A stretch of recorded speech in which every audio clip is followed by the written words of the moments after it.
Hello, Inspector. Coletti here. I'm afraid Mr. Danter has escaped. He was helped by Catherine McKendall and, regretfully, we lost 2 men. Yes, he shot them in cold blood, sir. Of course, I'll have an identity kit made and sent out to all the stations. Sure, sir. It'll be the first thing I'll do as soon as I reach my office. Bastards!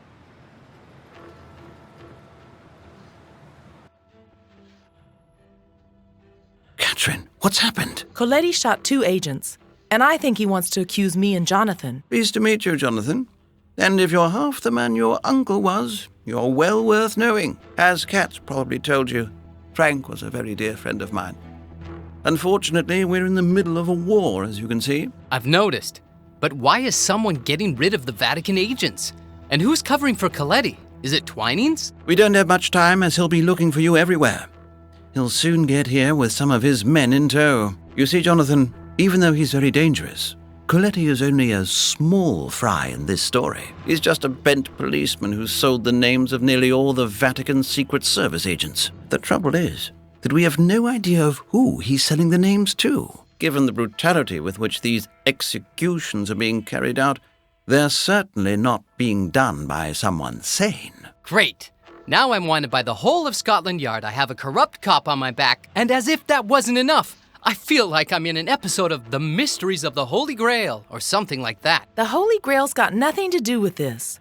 And can't you be serious for even 10 minutes? Here you are, Dad. Now this is interesting. It looks like an ancient numerical code. I think you should get Damien to have a look at it. Who's this Damien? Some kind of number code expert? Not exactly.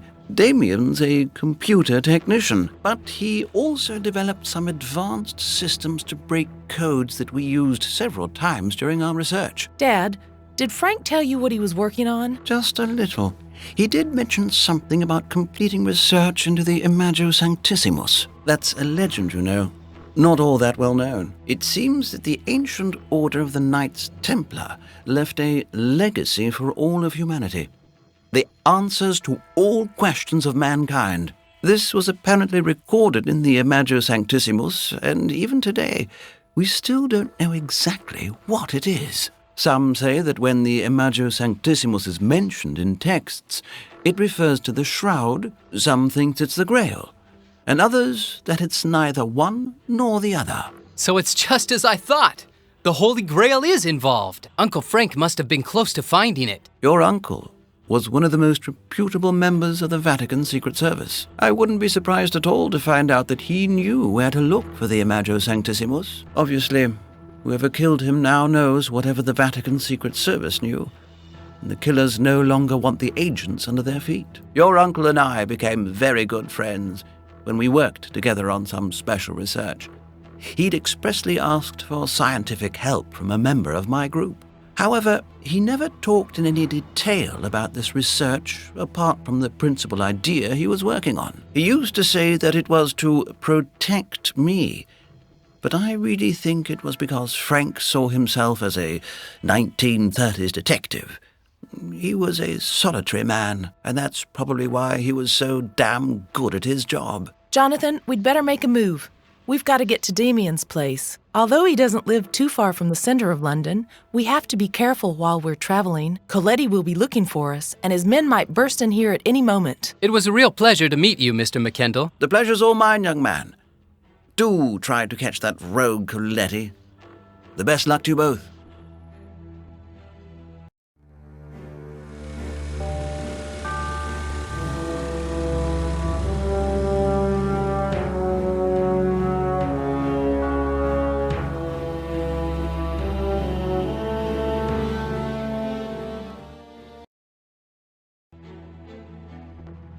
Hi, Kat. Good to see you. Who's your friend? This is Frank's nephew, Jonathan. Jonathan, this is Damien. Pleased to meet you. Kat, your father rang as you were on your way here. I'm afraid the police have raided your house and your father has been arrested. You're in a bit of a mess, aren't you? If Arthur phoned you, Coletti will trace the call and find you in a flash. Don't worry, mate. I talked to Arthur through the communicator like the one I gave to all the members of the Legacy. Here you are. You'd better have one too. Thanks. It's a modified mini handset which can only connect you to reserved lines from screen servers. I set up the system myself and it's practically impossible to trace calls to their original source. First, because the calls can't be localized, and second, because no one knows they exist. Are you happier now? Well, well, well. Now I see why James Bond was English. Don't take any notice of him. He's always saying stupid things. He thinks he's funny, and he just can't keep his mouth shut when he ought to. Okay, but are you sure this thing really works? Jonathan, don't worry. We can trust him. Damien, tell me instead, do these symbols on this parchment we found in Frank's flat mean anything to you? Well, I'll have to do a bit of research into it. It's certainly a very ancient code. Leave it with me and I'll let you know as soon as I've worked out the meaning of these symbols. For the moment, you should better keep it down. At least until the dust has settled. Cat, why don't you take Joe to Roberts and get his documents facelifted so you can move around in secret until we uncover the truth about Coletti? Is this Robert one of yours? Not exactly one of ours, but he's done us a few favors in the past. We can't always get information through legal channels, so sometimes Robert gives us a hand.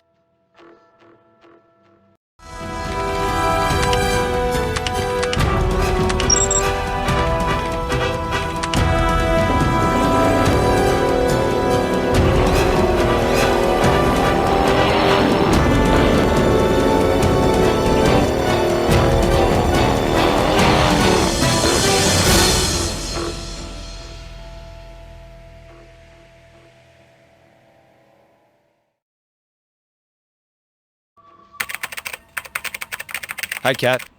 What brings you down here again? Your friend looks like a policeman. I don't trust him. Don't worry, Robert. It's Frank Danter's nephew. He needs a false passport. Are you sure he's okay? He really does look like a policeman. You trust me, don't you? All right, all right. A false passport. That's not a problem. All we need is a photo. Who'd you like to be? Famous actor? Pop star? Robert, stop messing around. We're in trouble. And we're wanted by the police. The police have been looking for me for years. You know, you can't get used to anything in life. But I haven't got a photo with me. What are we going to do now? Damn. I've lent my digital camera to a friend who's doing a job for some woman. Wait a minute, though. There's an old photo machine around here. Try that. In the meantime, I'll get working on these state documents. Jonathan, I'll leave you here for a while if you don't mind. I just have to rush back home to see if I can get in touch with my father again and find out if Coletti's men have done any damage. But the police will still be there. It doesn't seem like such a good idea to me. Don't worry, I'll be careful, and that way I'll be able to pick up my false passport. You've got a false passport too? One of my best jobs, even if I say so myself. A real work of art. While working for the Legacy, Kat managed to get into the most unlikely places using it. And she hasn't been stopped yet. I'm a genius. Promise me you'll be careful. You sure you're not a policeman, mate?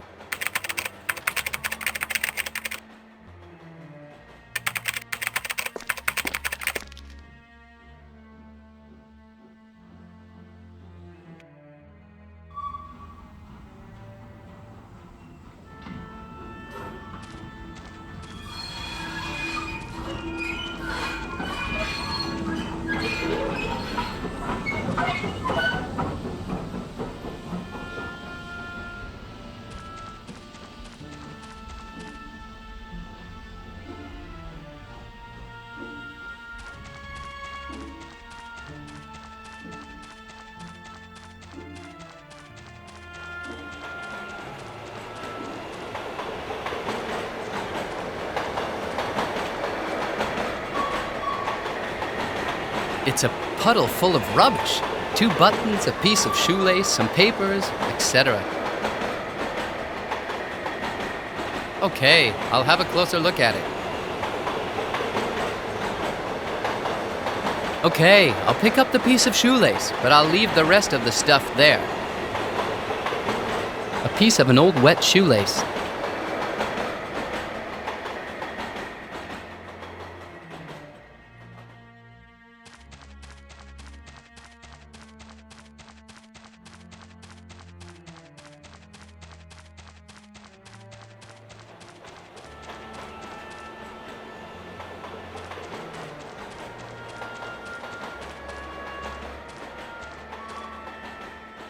Wow! This looks like a 5-star hotel.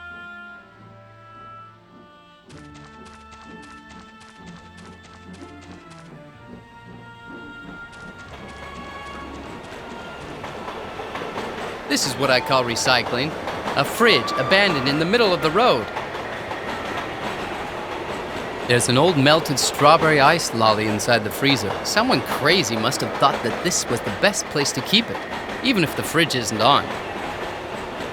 Let's hope I don't get dirt all over my trousers. I prefer orange flavor.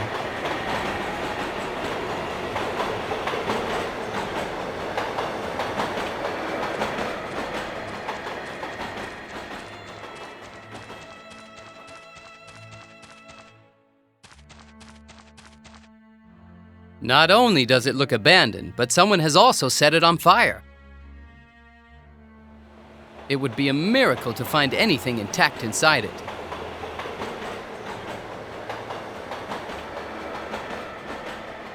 As I said, it's a miracle. This must have been the car of a very religious English man.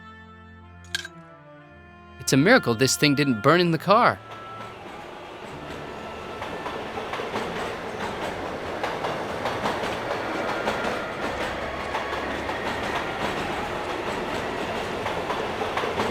The end of the world. The end is near, I tell you. Oh, holy God, save us all. And flames will fall from the sky. The light will burn our eyes, and then darkness will fall for years and years. Clouds of venom on us all. Run! Find yourself a shelter. Run! Hey there. Do you want a couple of pounds? You don't look very well. What? Are you mad? What are you doing outside? Find a shelter, quick, or hell will fall upon you. Can I use your shelter, please? No. This machine was brought here on a rainy night years ago by some government secret agents. They know. They know everything. It's all their fault. This machine is made of special alien metal. Nobody will survive, but I will. This is my shelter. It's mine. Ah! Go away! Away! God, one can smell your booze breath all over the street. So Jesus said, "This cup is the new covenant in my blood, which is poured out for you." Maybe a couple of glasses of wine could make this stinky devil a bit friendlier.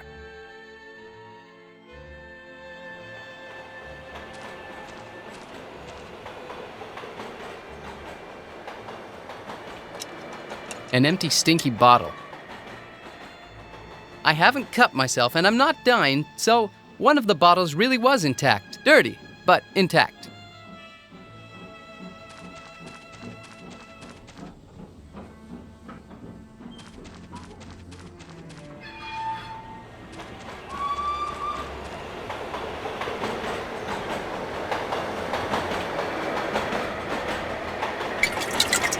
It's nearly full of water.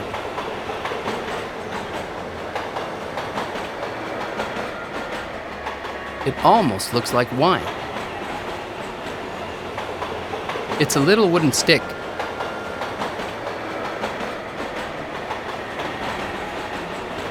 A magnetic fishing rod.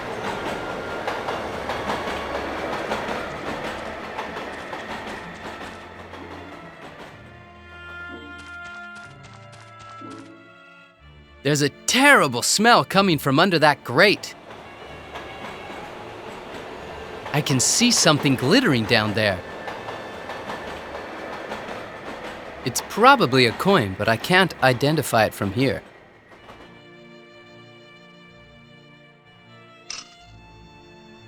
I'm rich!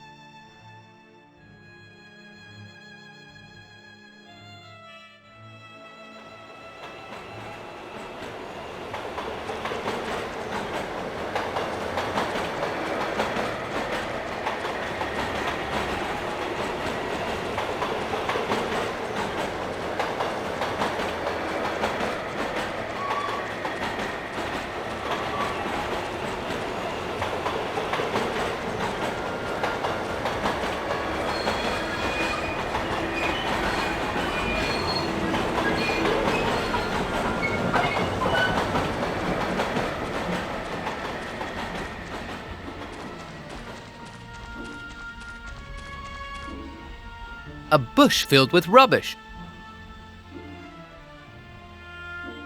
I'll pick it up, but don't ask me to eat it, okay? Looks like a kind of school science experiment lost by some careless kid.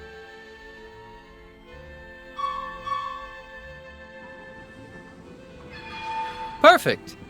The smell and the consistence are similar to a chateau of 1984. Expired.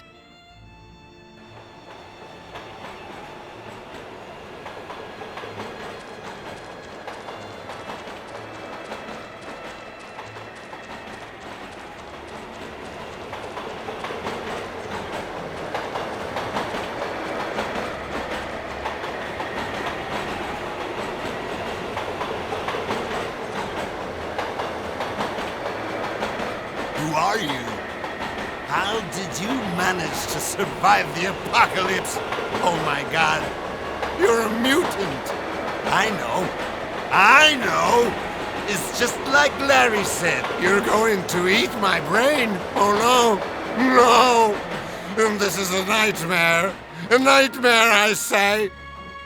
Hey, wait a sec. What's that? It's a bottle of wine. Thank God! A bottle has been saved and I got hold of it. I must... I have to take it to a safer place. It's mine. Give it to me! It's all mine! My precious bottle. That tramp would have won an Oscar. If only he didn't believe in the crazy things he's saying.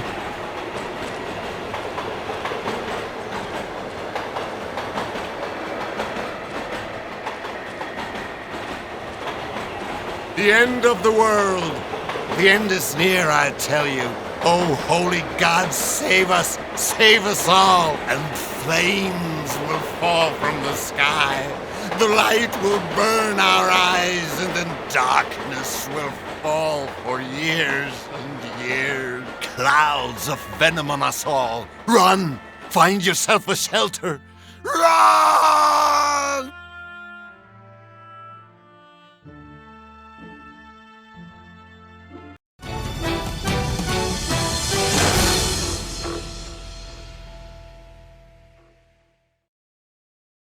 The curse of the awful ID photos has fallen on me too.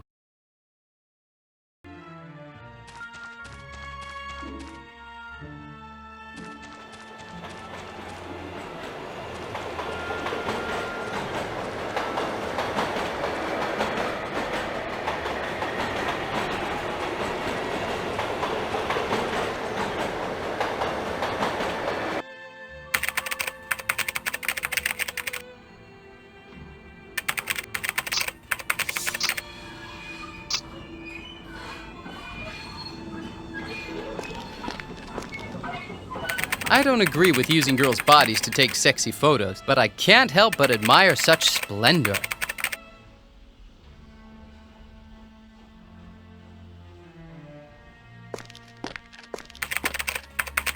Have you got the ID photo? Here it is.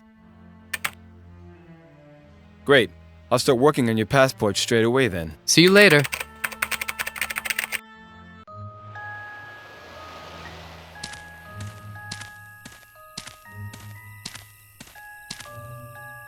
Luckily, I managed to get into the garden through the back without being seen. It didn't take Coletti long to park his guard dogs outside my house. I mustn't let those two bobbies see me. I'll have to think of a way of getting into the house without making them suspicious.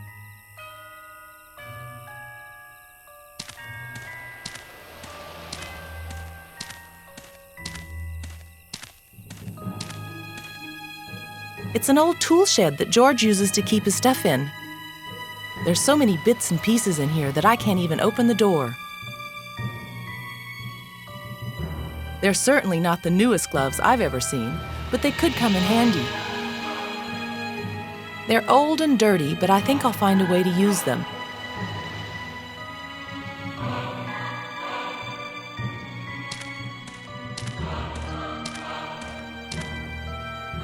The glass door of the balcony is open.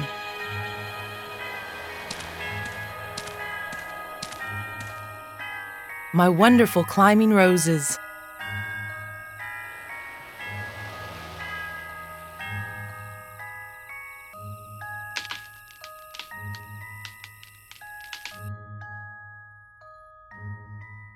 I haven't got much time.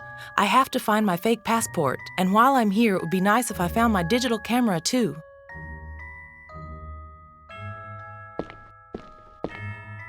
My father's bedroom.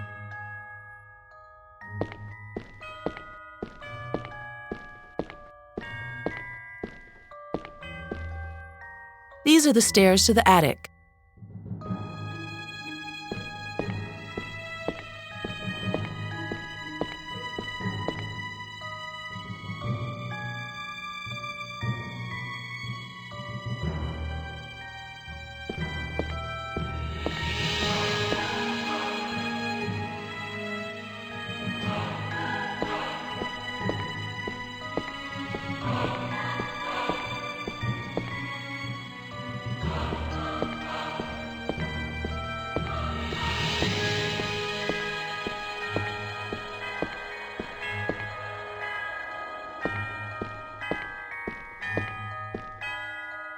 My favorite couch.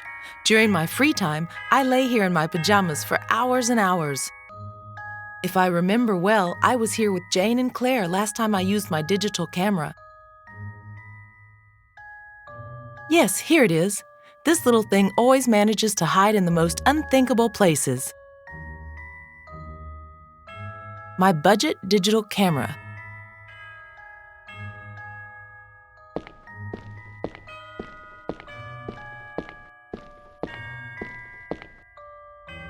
It's a beautiful model of St. Peter's Basilica in Rome. It was Frank's gift for my father's 50th birthday.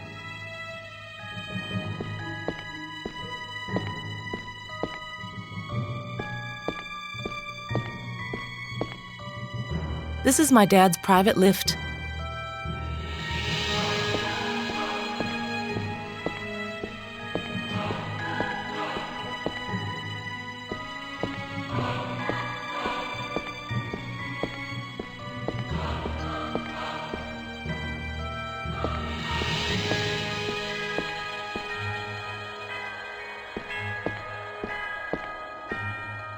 One of the many bookcases full of books that my father loves to read.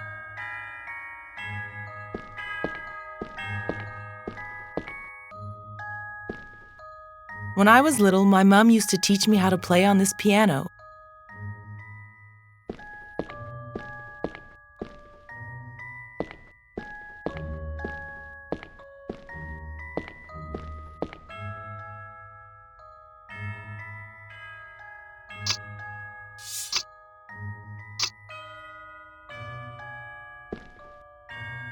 Papers, documents, and other stuff. Knowing my father, there could be an original copy of the Magna Charta around here.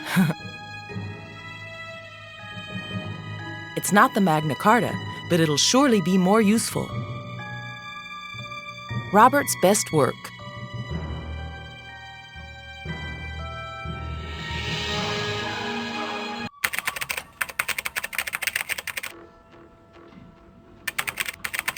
Welcome back, Kat. I've sorted out your friend's passport, okay?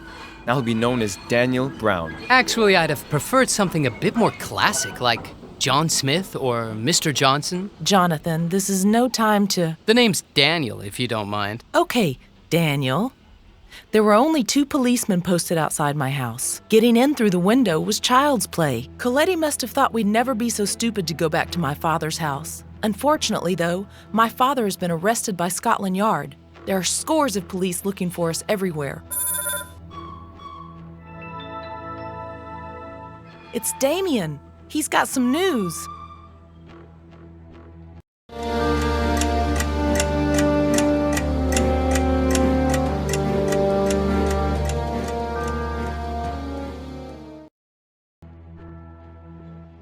Welcome back, you two. I found some interesting things on the parchment. Have you found something that'll help us frame Coletti? I'm afraid we're not going to frame Coletti with this information. But at least we're beginning to find out what Frank was working on. This isn't actually a parchment, it's a piece of cloth. It's part of the relic that's kept in Chartres Cathedral. On the night of June 10th, 1194, Chartres Cathedral and the surrounding town were set on fire. Even today, the cause for the fire is still not known. Many historians have put forward theories, and one of these is that it was an extremist secret cell of Cathars, who started the fire. So I kept track and discovered that the Cathars were a sect that had a fair amount of support from different social classes, especially the poor at that time. The sect, however, was also supported by some of the middle classes who only sided with the Cathars to oppose the enormous power of the clergy. I think I've read something about the Cathars in some history book. I was reading it for fun. The word Cathar appeared for the first time between 1152 and 1156 in the Sermons contra Catharos by Egbert of Schono. Initially, Catharism proliferated in the south of France and subsequently in Roccavione in northern Italy. The Cathars professed a spiritual belief that was in opposition to that of the church. Catharism didn't accept the authority of the church and took advantage of the general discontent of the population who believed that the church was incoherent and corrupt at that time. Catharism stated that one was responsible for his own salvation through knowledge,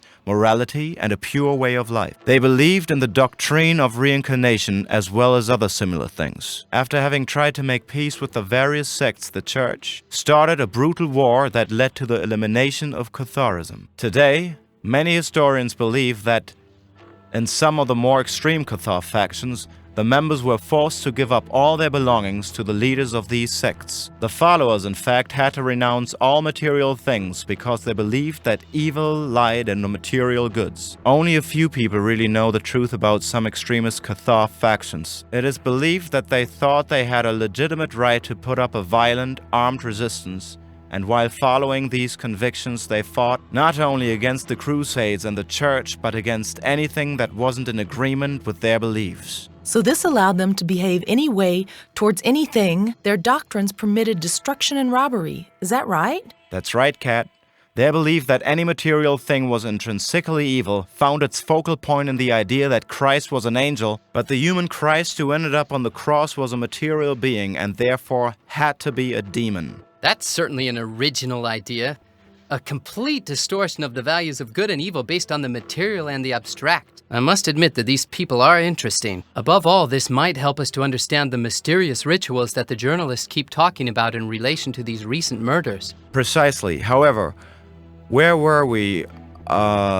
Yes. That's how the middle classes suddenly found themselves with enormous amounts of money given to them by the followers of the sect. And as if this wasn't enough, the more extreme factions had an army of soldiers ready to kill, destroy, or steal to prove that all material possessions were evil. The middle classes had this terrifying weapon pointed straight at the church. Okay, I'm with you up to now.